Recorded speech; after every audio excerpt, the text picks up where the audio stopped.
Welcome back, everybody. A new museum is open to remind us what happened nearly 14 years ago. It's the Katrina House Museum, a recreation of what happened in so many houses that flooded. WGNO's Susan Roesgen says the museum is a reminder of belongings and lives turned upside down. This is the London Avenue Canal, one of 3 places where the levees broke after Katrina. Heading down the grassy slope today, on the right is sort of an open-air visitors center, and on the left, a solid-looking brick house. It's even got a new roof. There are cars in the driveway, but nobody lives here, and you can't go inside. At the Katrina House Museum, what you really want to do is just look in the windows. Remember the front page of the Times-Picayune the day before the storm?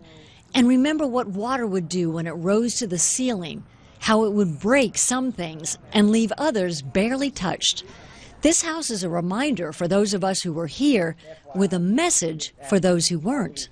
Besides what you can see in the windows, there's also a complete description of what happened here and who was at fault. So we're going to go over here.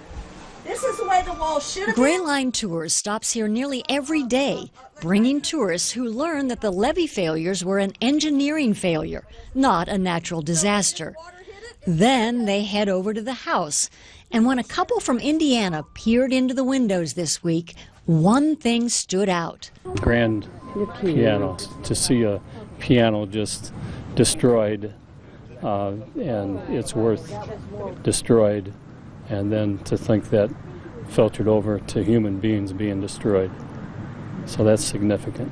It'll be something that I'll be talking about when we go home, to say to people, you know, it's like everything else. You cannot depend on the TV, no insult meant, but you can't depend on the TV to teach you everything that's gone on. The Katrina House Museum is a real labor of love from levees.org, the group founded by Sandy Rosenthal, created with the magic of 2 talented local artists. We did like a ghosting with everything because it would have been submerged in water, and so we needed that lifting of the polyurethane up. And then once that was done, we set it all in place. We calibrated it for a viewing audience. They'll look in, and then they'll see what it was, and they'll have sort of an immediate visceral connection. They're caught between the distressed and what it was. They're right here. It's all real. I mean, as far as real space, and it has a whole different impact than looking at just photographs. This idea was suggested to me by a colleague of mine who was present for the 9/11 attacks, and he testified in the investigations, and he told me we should not allow this opportunity to be squandered. We should preserve this house while we had the opportunity. Now you have the opportunity to see it. Susan Roesgen, WGNO News.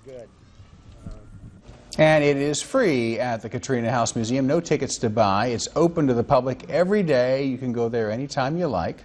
The address is 4918 Warrington Drive, just off of Miraboo. All right. JD?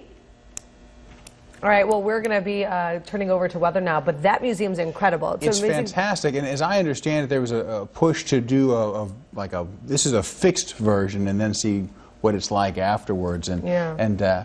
Unbelievable, the destruction, and for so many of us who covered it, yeah, I mean, it's still very real. That's a very accurate representation of what it looked like. People would take photos of their houses, and stuff was everywhere. In fact, there were some houses, not so much in that neighborhood, but there were some houses where the house itself had moved and was just sitting in the middle of the street.